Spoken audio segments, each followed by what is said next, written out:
Muy buenas noches, esto es Opinión Pública. ¿Cómo están? Esta noche, como cada viernes, le estaremos llevando un tema de análisis social, un tema de cambio político, un tema que tiene que ver con todos nosotros. Opinión Pública esta noche también será de investigación de mercados.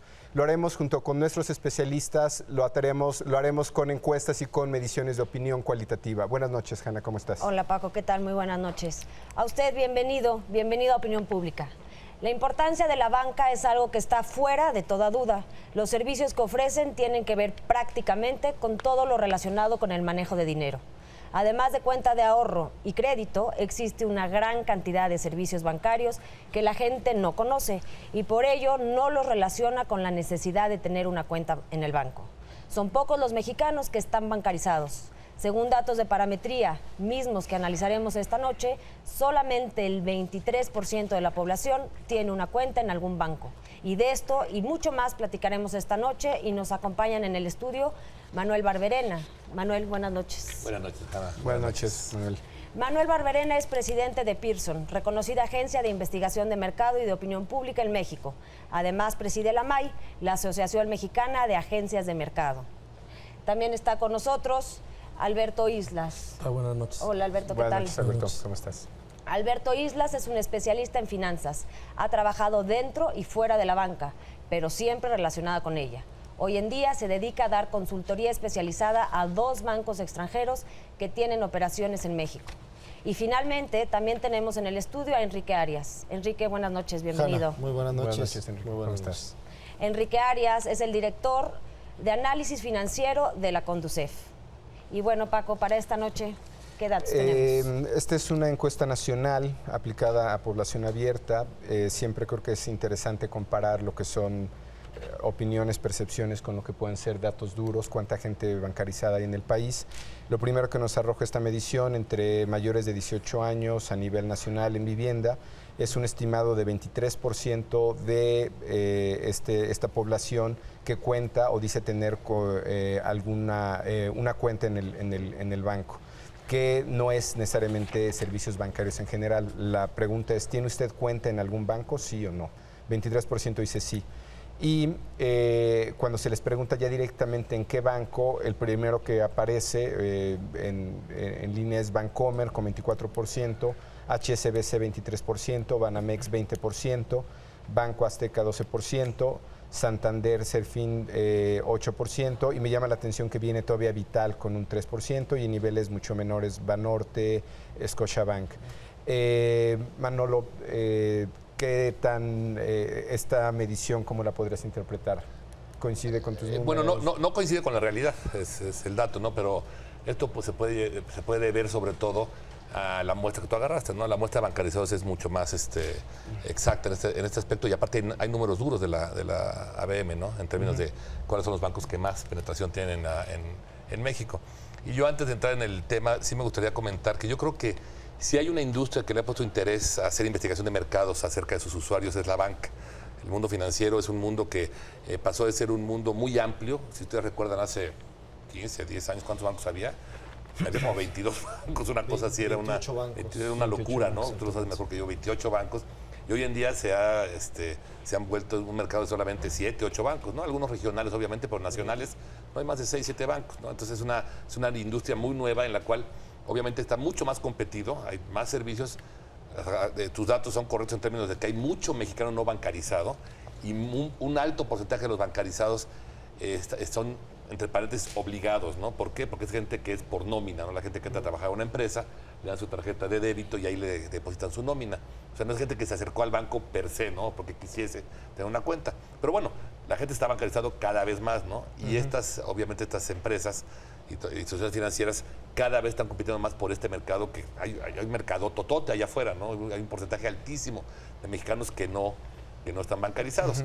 Volviendo a los datos, bueno, los datos duros que te dicen que hay 2 bancos principales que se llevan prácticamente la mitad del pastel, que son Bancomer y son Banamex. Luego hay como un segundo clúster, ¿no?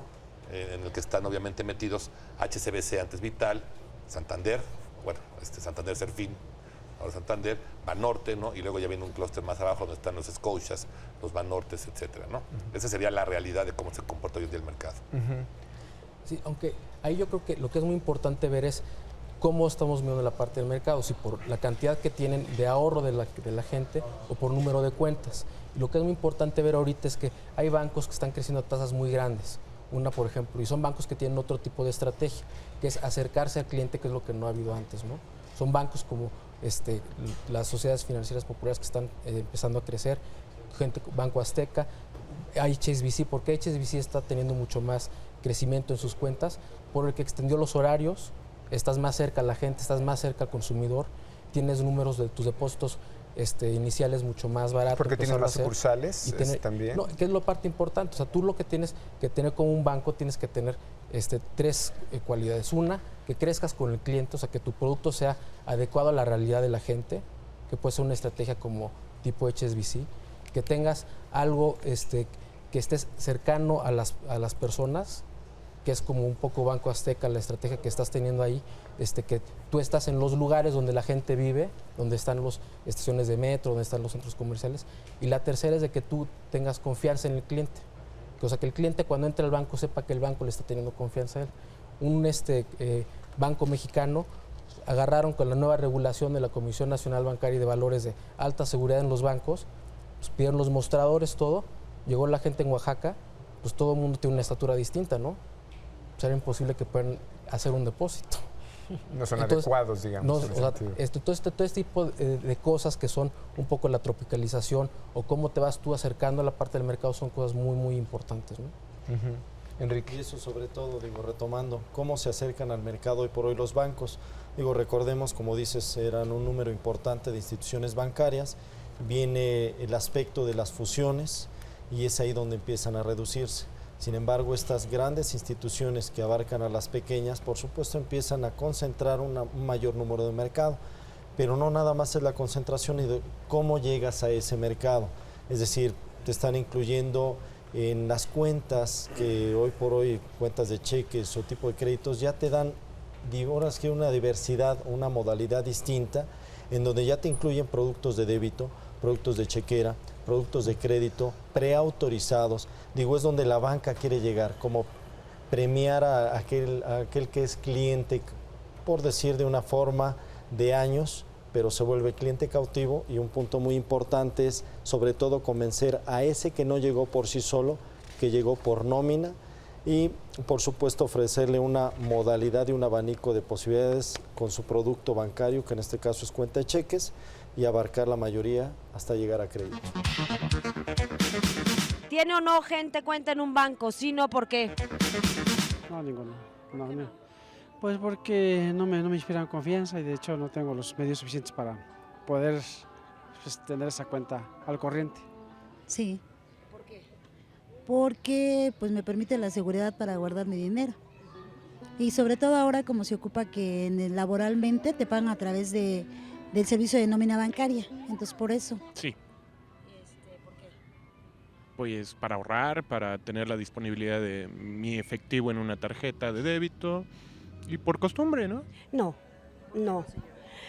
Pues realmente, ¿qué le diré? Antes tenía cuentas en el banco, pero ahorita, por ejemplo, con la cuenta con la que la cuento es con la de que me están pagando y yo les a base de bancos. O sea, realmente eso es como lo manejo. No. No, pues no ganamos mucho, ganamos muy poco. Sí, en 2. ¿Y por qué razón? Para pagar la tenencia y para moverte con otras cosas que no puedes mover. Ahorita la situación está muy difícil y el plástico es lo más accesible para poder hacer adquisiciones. No, porque somos pobres y de familia numerosa. No, pues ya no me alcanza para tener una cuenta de ahorros. Banamex. ¿Y por qué decidió tener una cuenta en un banco? Por comodidad, ahorro, disposición de efectivo, por eso. No. Porque los bancos, su negocio es prestarte caro y poco y unos intereses bien altos, así que no es para la mayoría. Pues algunas pocas personas nos contestaron que sí, la mayoría de las gentes nos dijeron que no. Y bueno, pues básicamente dicen que no porque las comisiones son muy altas. Esa es una, ¿no? Porque las comisiones son muy altas. Y otra respuesta es, pues, ¿con qué dinero? Si no me alcanza para el gasto corriente, imagínense si me alcanza para ahorrar. Compro más la segunda, ¿eh? Hay estudios que muestran claramente que la gente no tiene idea de la comisión que le cobran los bancos. Bueno, Así más... que es una cuestión Es perceptual es también. perceptual, ¿no? Sean altas que- o bajas, eso depende obviamente del perfil de cada persona. Pero es increíble. La única comisión que la gente sabe que lo que le cobra la banca es la del cheque rebotado, porque ese es Porque ese es es cara es y es lo más común, También de- ¿no? Pero, por ejemplo, También de retiro de Cajero el automático. cajero retiro de automático, porque lo cajero hacen más o menos seguido, pero por ejemplo, simplemente la tasa de interés de una tarjeta de crédito, ¿no? Un poquito, ahora se empieza a informar más al cliente porque hubo una campaña, se trata de Serfín hace algunos años en Santander, con su famosa tarjeta Ladrillo. esta Light, ¿no? Ajá. Serfín Light, Y hablaba del 24% y ancló un poco a la gente. A pesar de eso, tú vas con la gente que tiene una tarjeta que le preguntas, oye, ¿qué tasa de interés te cobra a ti tu tarjeta de crédito? Y el 80% no tiene idea. Y te dicen números totalmente, quién sabe qué dicen, ¿no? Fuera de Dicen la números realidad. rarísimos, ¿no? A ver, Manuel, regresando a esto que tú dices que compras más la respuesta esta de que la gente no tiene una cuenta en el banco porque no tiene que ahorrar. ¿A partir de qué ingresos la gente está interesada en abrir una cuenta en el banco? Es muy buena pregunta, yo diría unos 6, 7 mil pesos, pero te voy a decir una cosa muy interesante. Yo creo que yo creo que el problema de por qué no se ha bancarizado la gente o se está bancarizando apenas tuvo mucho que ver con, yo recuerdo mucho los años 80, 90, una industria bancaria muy alejada del pueblo en general, en la cual la gente de bajos ingresos le tenía miedo al banco. O sea, era una cuestión inclusive hasta de sentirse incómodo, ¿no? Dentro de la banca, lo que tú mencionabas ahorita es muy cierto. La banca empieza a acercarse más a los niveles populares. Porque no se concebía como servicio y se concebía más como una Bueno, especie de... los bancos lujo, empezaron porque- a estudiar a los niveles populares apenas en los 90 altos. Increíblemente, el argumento era no es mi target, ¿no? No es mi target el 70% del país. Era un poco absurdo, ¿no? Hoy en día se dieron cuenta que ese target sí tiene dinero, sí genera, ¿sí? Y sí le gusta tener ahorro, ¿no? Ahí está el caso de Banco Azteca, está el caso ahorita de Walmart que está anunciando que va a abrir un banco, Coppel, ¿no? Estos bancos que empiezan a decir, ¿sabes qué? Ese sí es mi target, ¿no? Y la muestra de que sí tienen dinero y que esa gente sí está dispuesta a entrar a un banco a invertir, pues está en el crecimiento que tiene Azteca en los últimos 6, 7 meses. Van a entrar estos bancos que van a atacar este nicho de mercado que tiene que ver con gentes de menores ingresos. ¿Esto va a hacer que haya más competencia en el mercado y en general, digamos, las comisiones, los intereses, etcétera, etcétera, se vuelvan más interesantes para todos? Mira, yo lo que creo es que falta, o sea, lo que hay que desarrollar es toda la información y la infraestructura. O sea, si bien hay una información por parte de la Conducef y todo esto, yo creo que también falta por la parte de la banca y de una política pública abrir la banca más hacia la gente. O sea, por ejemplo, en otros países hay, en Estados Unidos hay una cosa que se llama My First Bank Account, ¿no? Y es algo que te dan incentivos fiscales para que tú puedas ir bancarizando a la gente, tenga una cultura financiera. Y yo creo que lo que va a ir pasando es que cada quien va haciendo como que bancos de nichos. O sea, un banco tipo medio, por decir algo, ICSE no va a competir con un banco tipo Banco Azteca o un banco tipo de Coppel. Que ya está pasando, ¿no, Alberto, eso? Sí, que estás buscando los nichos de los diferentes mercados, pero en todos los segmentos siempre la capacidad de ahorro siempre existe. Por ejemplo, la gente más pobre de este país, que es Oportunidades, a través de la red de redes de las cajas de ahorro de Bansefi, ellos, la última cifra que tenían era de cada 100 personas que el Bansefi les paga a través de una cuenta bancaria a los más pobres supuestamente del país, pues el 20% dejan algo de ahorrado. 20%. Entonces, ¿qué es lo que pasa? O sea, que la capacidad de ahorro no depende del ingreso, sino de los instrumentos que tú desarrolles para que la gente pueda ahorrar. De los incentivos O sea, que por hay. ejemplo, en el mantra, ¿cuál es el mantra de UBS? Que la banca siempre ha sido igual, y igual que decir que siempre ha sido aburrida, ¿no? Y tú tienes que crecer con la vida y el ciclo de vida del cliente. O sea, tú tienes que tener un producto para cuando nace el hijo de una pareja, ¿no? Entonces no quiere decir que no vayas a ahorrarle nada, le vas ahorrando un pesito, 2 pesitos o lo que sea. Tienes que tener un producto de ahorro, producto de algo para cuando la persona quiera su primera tarjeta de crédito, su primer coche. Se casa, pues ¿dónde va a vivir, no? Pues su departamento. Para que pueda, después pueda ahorrar y luego manejarle su cuenta en una casa de bolsa y manejarle su pensión. O sea, es el círculo que tú vas creando de Es productos decir, si financieros, ¿no? parte de tu condición de que sea adecuado, en algún sentido implica adecuarte al estilo de vida y al ciclo de vida. Y eso de que la tiene persona. que ver, por ejemplo, tiene que ver un poco con con el conocimiento de mercado, como estábamos diciendo, que es algo que apenas en los finales de los 90 se empezó a saber. O sea, en general en México, al final de los 90 se empezó a ver qué es lo que demandaba la gente, ¿no? Entonces, eso es lo que yo creo que puede hacer que sea una parte de crecimiento y la parte de política pública, ¿no? Luis, volviendo rápidamente a el tema de las comisiones por manejo de cuenta, que Manuel dice que no. En la Conducef, ¿no tienen muchas quejas de las personas de, no sé si sean altas o bajas, las comisiones que se cobran los bancos? Sí, bueno, ahí las recibimos como asistencias técnicas, digo, llamémosle una queja como tal. Y sí, por supuesto, se quejan mucho sobre todo de las altas, pero de las altas tasas de interés. La gente pierde la percepción entre lo que es el costo de financiamiento y lo que es una comisión por el uso de un producto, como comentabas hace un momento, sobre la tarjeta de crédito. Digo, en Conducef lo que más hemos recibido, si lo vemos desde esa tesitura, ha sido sobre todo tasas de interés, es lo más idóneo. O aquellas regiones, digo, para volver un poco al tema, en aquellas en donde ni siquiera tienen sucursales bancarias. Eso sí hemos recibido. Yo había escuchado un dato hace tiempo que decía que en México había más gasolineras que sucursales bancarias. No sé si todavía sea cierto ese dato. En ciertas regiones. Probablemente no. No, yo te puedo decir, el dato de sucursales bancarias es como de 8,000 por ahí. ¿8,000? Por ahí. Sí.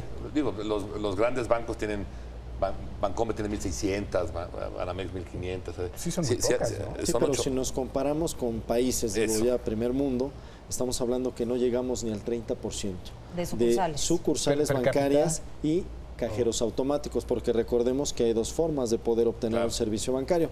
En México malamente nada más nos han acostumbrado al retiro y consulta de saldos. Exacto. Sin embargo, en otros países se observa también el pago vía servicios a través de un cajero automático o depósitos vía cajero automático. Pero si lo monamos en ese sentido, tenemos nada más hasta un 25% de cajeros automáticos de lo que llegan a tener países de la Unión Europea y sucursales entre un 30%. Digo, estamos muy por abajo de la competencia realmente y estamos hablando de bancos extranjeros que hoy por hoy ya existen en nuestro país. Oye, Manuel, y rápidamente antes de irnos a corte, de este número de sucursales de 8,000 que dices que existen, ¿sabes cuántas hay en zonas urbanas y cuántas corresponden a secciones rurales? Hace poco, es obviamente mucho más urbano, ¿sí? Inclusive el área metropolitana, Guadalajara y Monterrey deben de llevar un porcentaje altísimo de estas sucursales. Tu dato es interesante porque el dato que yo te dije es de sucursales como tal, sucursales donde hay personas, ¿no? Pero empezamos a ver este fenómeno de cajeros automáticos independientes de la sucursal. Los primeros cajeros que hubo estaban ligados a una sucursal. Hoy en día ya ves, por ejemplo, tiendas de conveniencia, es muy común ya. Centros comerciales que empieza a ver ya cajeros en los cuales, y estoy de acuerdo contigo, y aparte hay estudios acerca de eso, de que el mexicano, si tú recuerdas los primeros cajeros, que por cierto fue Comermex, si no mal recuerdo, hace muchísimos años, 70 altos, permitían que la gente depositara dinero.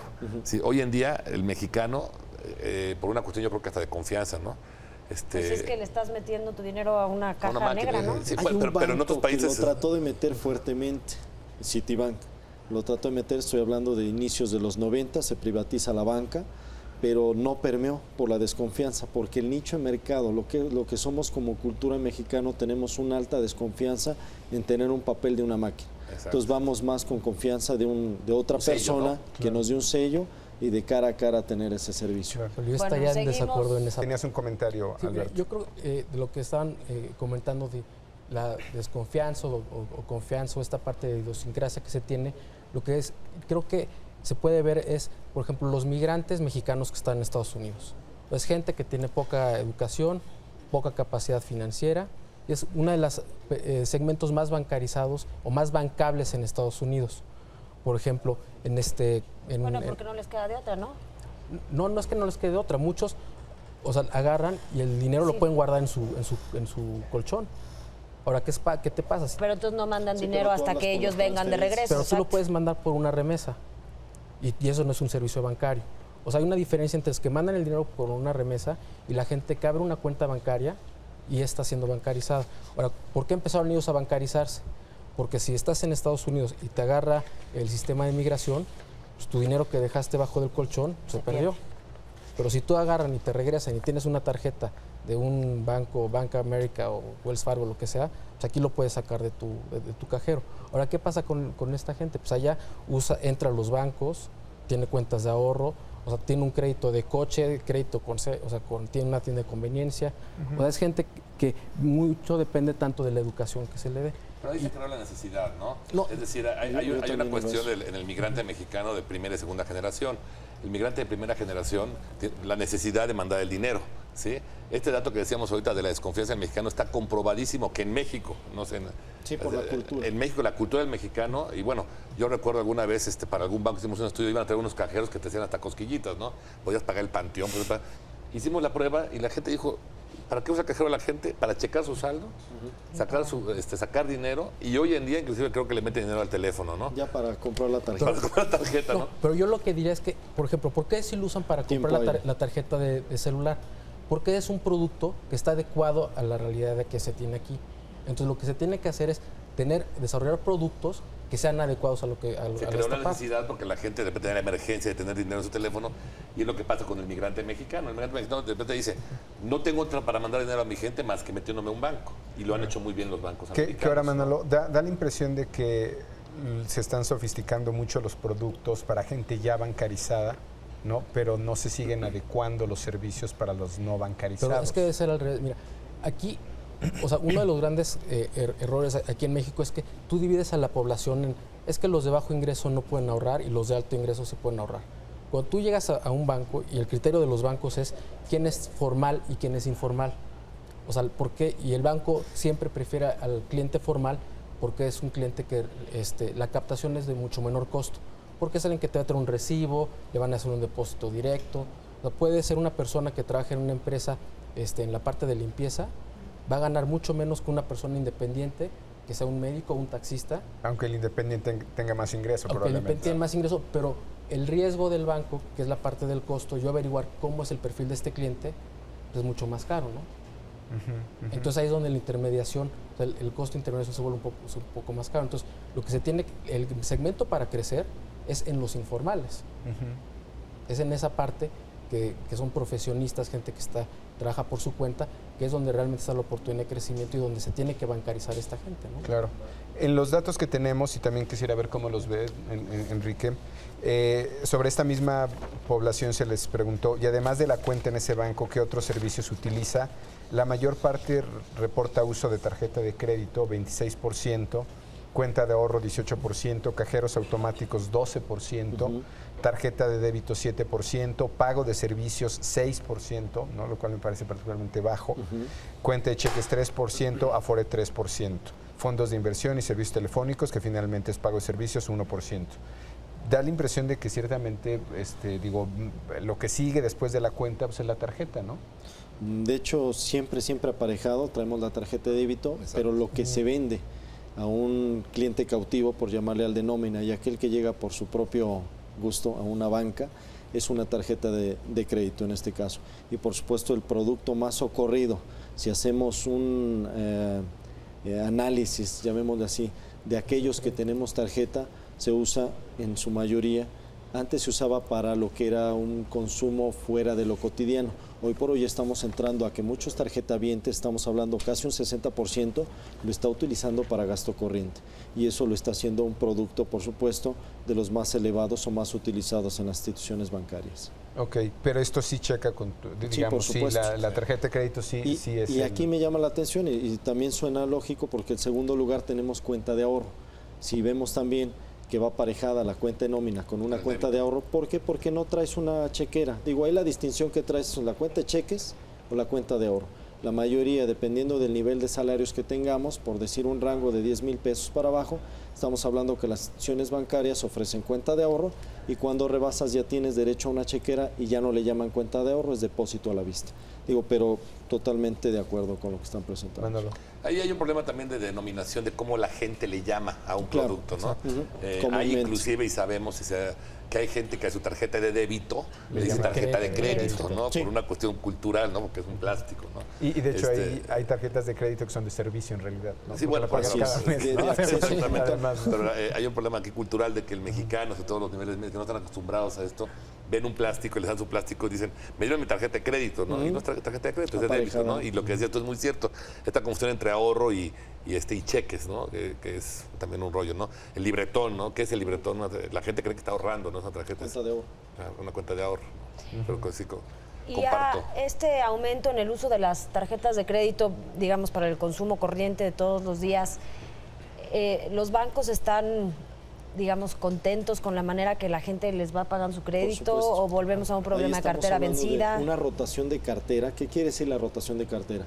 Yo tengo una cartera, vamos a hablar nada más de tarjeta de crédito. Del 100% de mis tarjetavientes como banco, por supuesto me conviene que tengan el consumo mayor y que me hagan el pago mínimo. ¿Por qué? Porque me pagas por prelación. ¿Qué quiere decir prelación?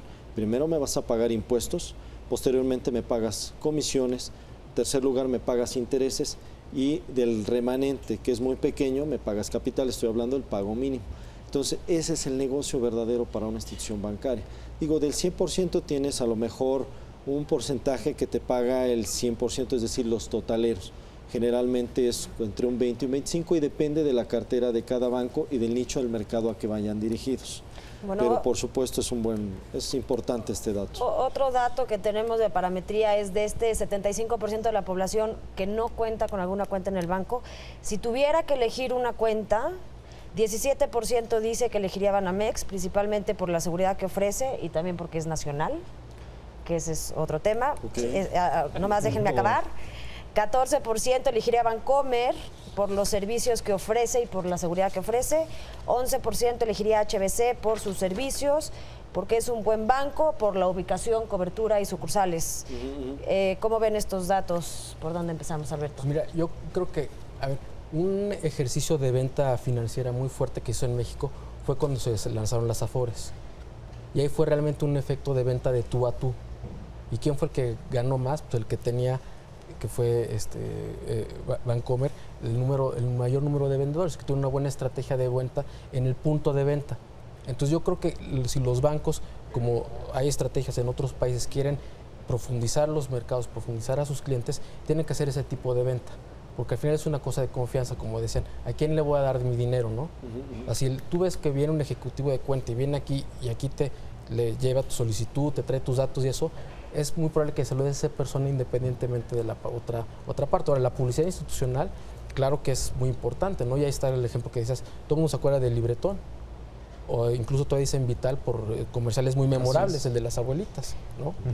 Bueno, antes de escuchar sus opiniones, también los invito a ver un sondeo. Preguntamos en la calle, si tuviera que elegir un banco, ¿qué cualidades o qué servicio son?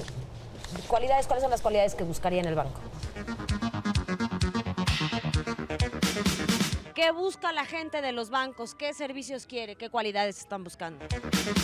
¿Qué cualidades busco en el banco? Pues rapidez, atención, ¿no? Básicamente. O sea, que yo llegue, que no me tarde mucho en que me atiendan. Es lo que busco. Por las cualidades, la buena atención, la disponibilidad del tiempo que requiero para poderlo, pues para poder ir, ¿verdad? Y el hecho de que no me cobran comisiones por llevar mi cuenta. No llegan mis estados de cuenta a tiempo para poder hacer mis pagos y por consecuencia pues me cobran interés y tengo que estar hablando yo por teléfono para saber qué días son los que tengo que pagar y cuánto tengo que pagar. Pues que tuviera una tasa de rendimiento alta, que pudiera disponer de él en cuanto yo lo necesite. No sé, una seguridad, muchas cosas, pero entre otras sería esa. Pues un crédito fácil, ¿no? Más que nada. Y flexible, pues que no, sin tantos intereses, porque luego a veces los intereses también son algo elevados. Pues buen servicio principalmente, ¿no? Eso, en el sentido de que pues no se les junte tanta la gente, porque luego dura uno muchísimo dentro de los bancos, mucho. Pierde uno mucho tiempo en los bancos. El que me depositen la nómina, que tenga yo acceso a ella y lo puedo retirar con facilidad y no me cobren comisiones por eso. Pues los horarios que fueran más flexibles, ¿sí? Porque como nada más es hasta determinadas horas, en ocasiones entre el trabajo y hacer los movimientos no alcanzas a hacer el enlace. Manuel, con respecto a este tema y estos datos. Fíjate que la cuestión de lealtades, yo he hecho muchos estudios con gente bancarizada, no tanto con gente no bancarizada, pero es interesante ver cómo muchas veces el banco que la gente escogería tiene mucho que ver inclusive con el top of mind de lo que tiene la gente o los más conocidos, ¿no? Bancomer, Banamex siempre son dos bancos que por naturaleza, si yo soy una gente no bancarizada, ¿a dónde me metería? Pues Bancomer y Banamex son los que están en los medios, son los más conocidos. ¿Puedes explicar qué es el top of mind? Bueno, lo primero que a la gente le viene a la mente, ¿no? Son estos bancos que están presentes por todos lados, ¿no? Inclusive hay un dato interesante de bancarizados qué porcentaje de los bancarizados se maneja con un solo banco o con 2 o más bancos, ¿no? Y se sabe, y hay datos obvios, que cerca de 7, 8 de cada 10 personas que están bancarizadas manejan su cuenta con un solo banco. A lo mejor nada más tienen como decías tú, si la empresa les da una tarjeta de débito, se quedan con esa, ¿no? No se mueven a 2 bancos, ¿no? Cerca de un 25% trabaja con 2 o más bancos. Que normalmente la gente de mayor ingreso o que tiene más experiencia con el mundo bancarizado. Entonces, esta cuestión de los bancos grandotes, que inclusive yo creo que de manera interesante, muchos mexicanos siguen creyendo que Banamex, por ejemplo, es mexicano, ¿no? Hasta el propio nombre le ayuda, aunque ya sea un banco extranjero. Con Bancomer pasa lo mismo, inclusive, ¿eh? Bancomer, mucha gente sigue creyendo que Bancomer es un banco nacional, ¿no? La gente no, el mexicano común y corriente de niveles populares, no está muy informado de ese tipo de... no son lectores de noticias financieras, ¿no? Es que además BBV está como en clave, ¿no? Sí. Entonces, BBV, es interesante, ¿no? Pero ¿qué significa? son 2 bancos que están siempre en la parte alta de la cabeza de la gente. Pero lo que es muy interesante es ver cómo hay bancos, y voy a poner el ejemplo de un banco que de manera interesante ha hecho una estrategia muy inteligente, que es Banorte. Banorte, a través de los últimos 5 años, trae una estrategia del Banco Fuerte de México, ahí sí un banco mexicano, etcétera, y ha logrado posicionarse muy claramente como un banco que compite con los grandes, aparte es verdad, lo está haciendo, está compitiendo con los grandes, y está haciendo productos muy de nicho, el caso de Mujer Banorte, ¿no? Se me ocurre, ¿no? Que ha logrado posicionar un producto con un perfil en el cual les ha funcionado. Entonces, el caso Banorte es un caso interesante de estudio, de ver cómo un banco nacional está compitiendo cara a cara con los grandes grupos internacionales, ¿no? Que ya quedan, pues ya son la mayoría, ¿no? Bueno, con respecto a esto que está diciendo Manolo, y ahorita te doy la palabra, Enrique, perdón, también en Parametría se hizo la pregunta, independientemente de si usted tiene o no cuenta bancaria, si tuviera que elegir un banco mexicano o uno extranjero, ¿cuál elegiría para tener su cuenta? Mexicano, un 60% dice que le quisiera un banco mexicano, 14% dice que le da lo mismo, un 8% dice que nacional y extranjero, un 2% dice que extranjero. Y bueno, en la vida real es que más del 80% de la bancarización en México está en manos de extranjeros. A mí, Enrique, lo que me llama la atención de este dato, y bueno, sin duda es algo que vio Banorte y lo utiliza de manera estratégica en su publicidad, en general la racionalidad del servicio indica que tú quieres simplemente que alguien te dé más dinero en interés o te cobre menos. Pero la publicidad de Banorte es un tema de nacionalismo. Es decir, se sale del tema estrictamente lógico racional del servicio bancario, que a mí se me hace muy interesante. En este caso yo creo que, digamos, no hay ninguna diferencia en términos del usuario mientras tenga un buen servicio, ¿no? No, de hecho, coincido con lo que dicen, o sea, en el sentido de la encuesta, la mayoría de la gente, si tú le preguntas, va a preferir un banco netamente nacional. Sin embargo, está el dato que la mayoría es extranjero. Sin embargo, se desconoce por el nombre que le han dejado a las instituciones. Aquí lo curioso del dato es, si la gente se está dejando de preocupar, habrá que preguntarnos realmente por entonces el cobro de comisión por tener una cuenta de cheques, porque realmente no le merme lo que tienen ahorrado, o realmente por el servicio. Si lo vemos desde lo que nos llega, del punto de vista de Conducef, creo que se están conjuntando las dos. Pero sin embargo se están quejando más por los cobros. Sé que suena contradictorio por lo que habíamos dicho hace un momento, que se preocupan más por la tasa de interés, pero si ya nos vamos netamente a lo que es producto de ahorro y cuentas de cheques, la gente ahí sí se queja de servicios como lo que es el cheque rebotado, que le llaman más comúnmente. Los costos son muy altos. Es que hay que decirlo, es carísimo un cheque rebotado. Lo comparamos casi a nivel pesos entre de otros cheque países, y comisiones y todo, es carísimo. Y los niveles de manejo de cuenta. Y ¿Por qué es tan alto, perdón, Enrique? ¿Por qué es tan alto el manejo de cuenta? O el cheque rebotado. ¿Por qué es tan alto? Porque las instituciones bancarias arguyen, desde mi punto de vista, no hay una justificación tan fuerte, pero ¿qué arguyen las instituciones bancarias? Tienen muchas sucursales, sus gastos operativos son muy altos.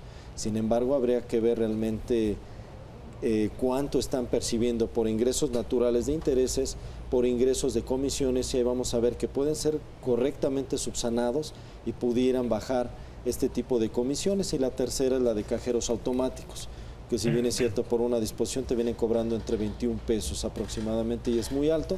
Estamos hablando de una sola disposición, por supuesto, si usas cajeros red, que le llaman. Pero esa es la percepción que tenemos ahí en Conducir. Yo creo que también ahí hay una parte de política pública sobre regulación y no falta de regulación en dos áreas, ¿no?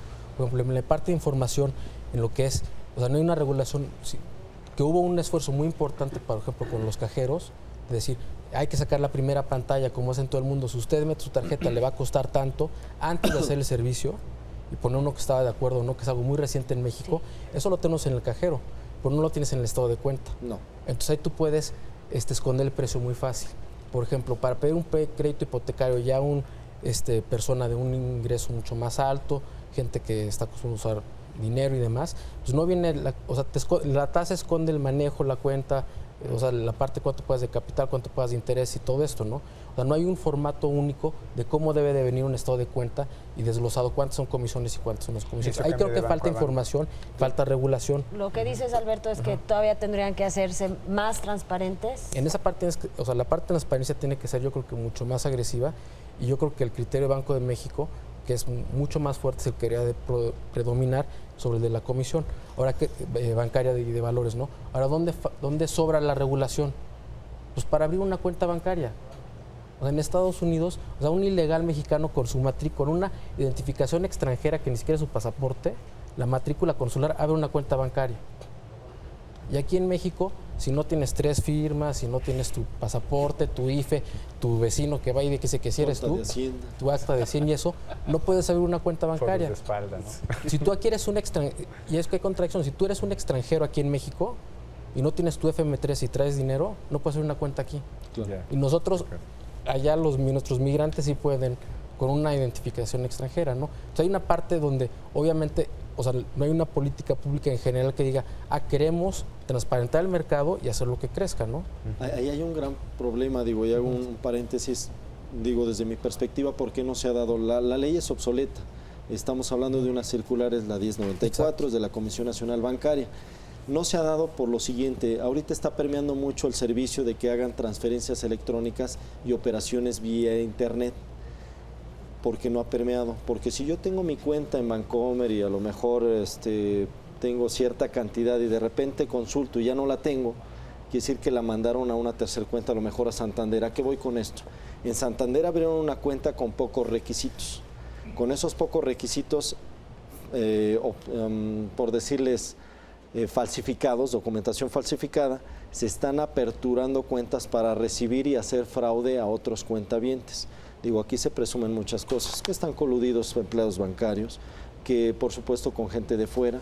Digo, sé que es fuerte este comentario, pero sin embargo, por eso la autoridad, más bien yo creo que hay que realmente sentarse y verificar qué documentación es la que realmente necesitas para aperturar una cuenta y empezar a deslindar responsabilidades entre un ejecutivo de cuenta que abre la cuenta, valga la redundancia, y entre las instituciones receptora y la que envía los recursos. Digo, eso es nos hablabas de una tipología, Manolo, de... Sí, bueno, los bancos de México ya ahora son pocos, ¿no? Mencionábamos hace un momento que ya hay pocos bancos y claramente los bancos a través de su comunicación, de su publicidad, etcétera, tratan de comunicar ciertos perfiles, ¿sí?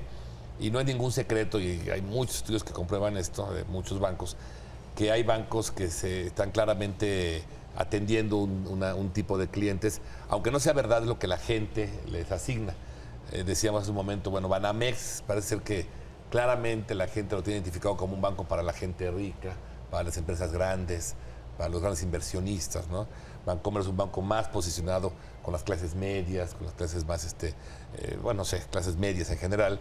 Y el caso de Vital en su momento, ¿no? Y hoy en día ya empiezan a aparecer nuevos bancos, como el caso del Banco Azteca, que se empiezan a posicionar como los bancos para la gente de niveles populares, ¿no? Entonces los bancos sí tienen tipologías, sí atienden diferentes tipos de gente según la gente, ¿no? El caso de Banorte es un banco muy interesante porque es un banco que su imagen está más, ahorita por ejemplo con el rollo de Mujer Banorte, ¿no? Se ha posicionado más como un banco más, el fuerte Banco de México, que atiende más a mujeres, profesionistas, etcétera, ¿no? Pero claramente los bancos en su comunicación tratan de comunicar ciertos aspectos que ellos quieren que la gente los tome como tal, ¿no? El caso de los sorteos, ¿no? Que era un proyecto muy Bancomer, ¿no? Bancomer se posicionó muchos años como el banco de los sorteos por el Libretón, ¿sí?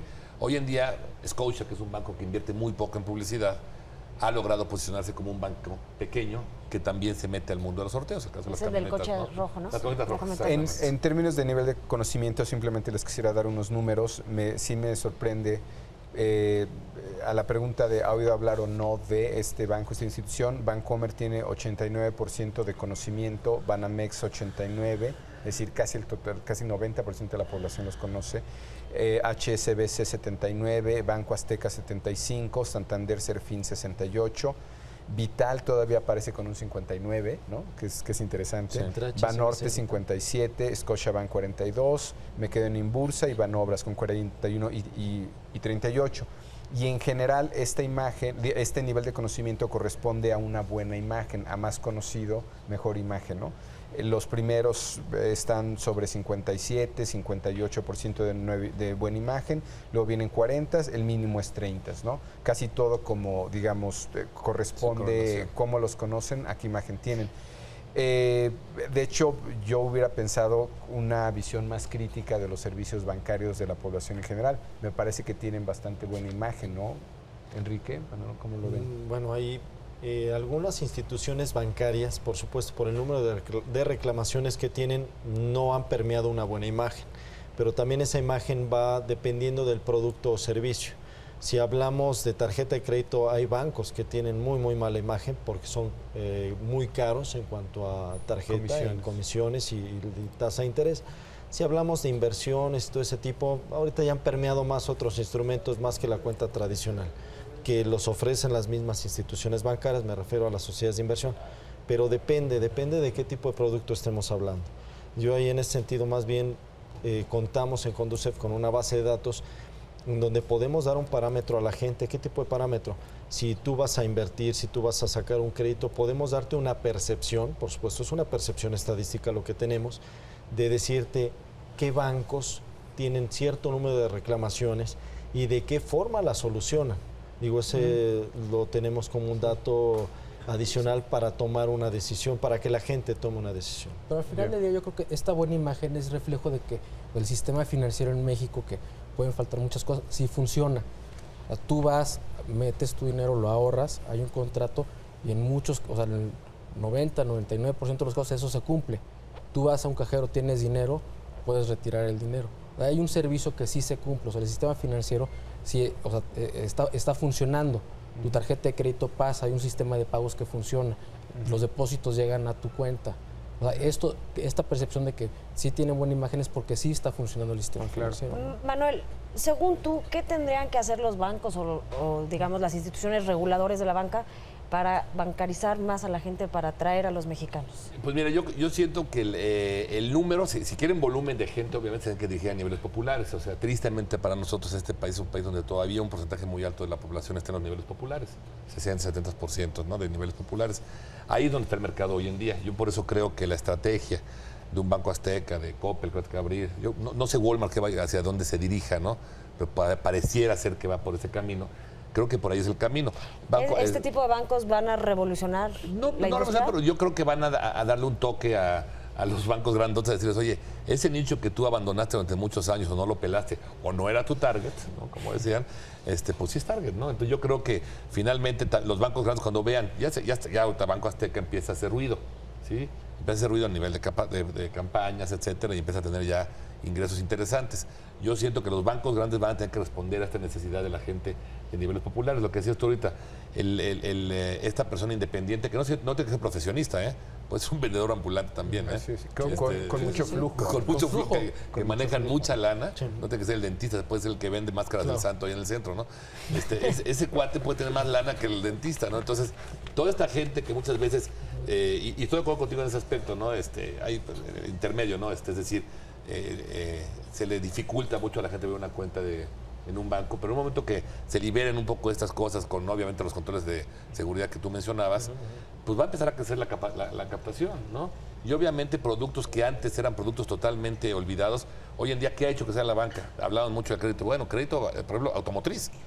Hoy en día, un altísimo porcentaje de los coches que se venden en este país, y debe ser un porcentaje arriba del 50%, están siendo vendidos vía créditos automotrices, ¿no? Entonces, ¿por qué en México nadie a ver, ¿quién tiene que renovar seguro sus coches? Los taxistas. ¿Qué banco ha desarrollado un producto para taxistas? O sea, es una necesidad, hoy lo tienen que renovar cada 5 años, si no ya no pasan las Se verificaciones. nos acaba el tiempo, Alberto, Manolo, Enrique. En una breve conclusión, ¿ustedes ven un ambiente optimista respecto a los servicios bancarios? ¿Ven que se están desarrollando estos servicios o ven más bien este tipo de...? Yo creo que hay un nicho de oportunidades muy grande y que los bancos nuevos que están entrando van a ir atendiendo estos Sería nichos, optimista ¿no? tú. También lo veo optimista y más que van a atender un nicho de mercado desatendido. Desde ese punto de vista, y el grande, por supuesto, pues se queda con el mercado y ahí nada más que le ofrezcan productos realmente de calidad. Y yo también lo veo optimista porque sé que los bancos están invirtiendo mucho en investigación. Es optimista para ti, entonces. No para mí, para ellos, porque van a obtener mucha información. Y para los clientes. Sí, y ellos, digo, la información la quieren para conocer mejor a sus clientes o a sus futuros clientes, quieren ofrecer mejores servicios, ¿no?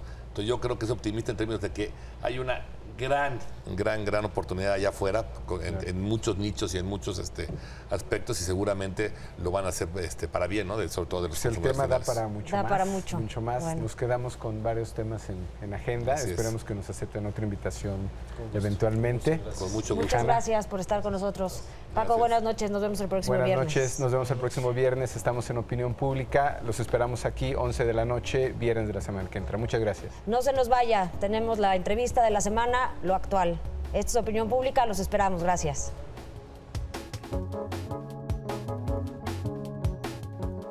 Estamos en casa de la doctora Soledad Loaesa, profesora investigadora del Colegio de México. Soledad, muchas gracias por recibirnos. No, muchas gracias por estar aquí. Soledad, una pregunta. En tu artículo de esta semana en La Jornada, hablas sobre la ocupación que estamos viviendo en el Distrito Federal. Mencionas que detrás de esta ocupación hay una estrategia. ¿La hay? Sí, desde luego.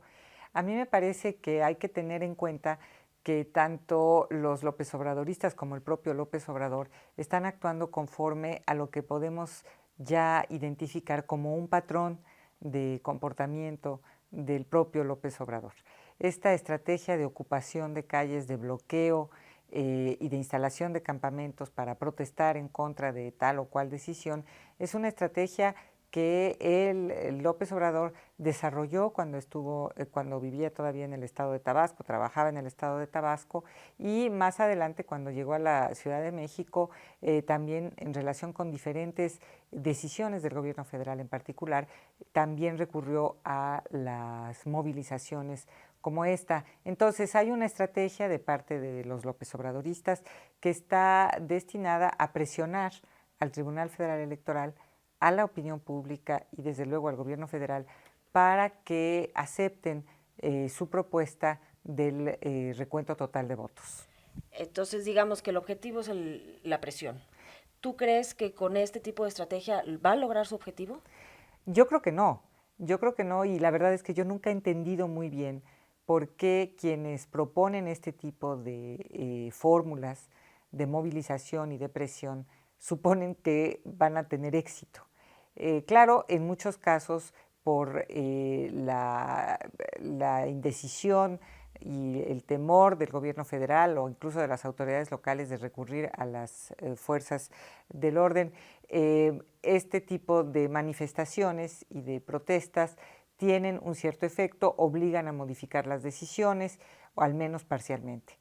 Pero en términos de la opinión pública, yo tengo la impresión de que son modos de acción que son tan incómodos y causan tantas dificultades a quienes trabajamos y vivimos, nuestra rutina cotidiana se ve interrumpida por este tipo de acciones, que no me parece que contribuyan a aumentar la popularidad ni a convencernos de lo acertado o la firmeza de sus pretensiones. Yo siempre me he preguntado por qué lo hacen. Yo siempre me he preguntado si acaso no se preguntan cuál puede ser el efecto de esta movilización sobre personas cuyas vidas cotidianas se ven directamente afectadas por este tipo de acciones. Si te pregunto que con esta estrategia, bueno, va a lograr o no su objetivo, o más bien está quemando su capital político, ¿qué me dirías? Yo creo que sí hay un proceso de erosión del capital político de López Obrador, que no necesariamente puede ser la erosión del PRD, al menos yo creo que los perredistas quisieran o esperarían en un momento dado poder distinguir, poder separar al partido del liderazgo de López Obrador para, en cierta forma, aislarse de los efectos negativos que esto pudiera traer sobre ellos. Hay que recordar que el PRD en estas elecciones obtuvo un triunfo indiscutible en la Cámara y en muchas otras partes del país. ¿Cuándo crees tú que veamos un PRD que se deslinda de su candidato? Pues yo creo que ya empezamos. El día de hoy, justamente el periódico La Jornada publicó 2 desplegados, uno de ellos firmado por los 4 gobernadores perredistas, encabezados por Lázaro Cárdenas, seguidos por Amalia García, en el que en cierta forma estaba dirigido a Alejandro Encinas y lo apoyaban, pero al mismo tiempo llamaban su atención sobre la necesidad de que se respetaran las instituciones y dejar en manos del TRIFE el desarrollo de este proceso. Entonces es una manera sutil, muy bien planteada, sin agresividades, de irse deslindando de un problema que, como ellos mismos señalan, es un problema del Distrito Federal. Esto me parece una puntualización muy importante porque, contrariamente a como plantean algunos López Obradoristas en el DF, no se trata, dicen ellos, de un problema nacional. Y en el caso del pronunciamiento, que así se titula el documento que firmaron los delegados del Distrito Federal, también hay un llamado de los delegados a los manifestantes para que respeten las calles, respeten los monumentos históricos y para que atiendan la decisión del Tribunal Federal Electoral. Entonces, mientras estos funcionarios hacen estos llamados, tenemos al candidato de la coalición, Andrés Manuel López Obrador, insistiendo en que él rechaza el recuento, haciendo ya críticas muy severas a los miembros del tribunal. Entonces yo ahí encuentro que sí hay un distanciamiento gradual y paulatino entre unos y otros. Rápidamente, Marisol, dices que este problema es principalmente del Distrito Federal y hace un momento mencionaste al gobierno federal. A tu juicio, ¿el gobierno federal debe de meterse en este conflicto y volver a instaurar el orden público o lo que está haciendo es lo correcto? Bueno, yo creo que en este momento el gobierno federal lo que está haciendo es actuar conforme a una racionalidad política.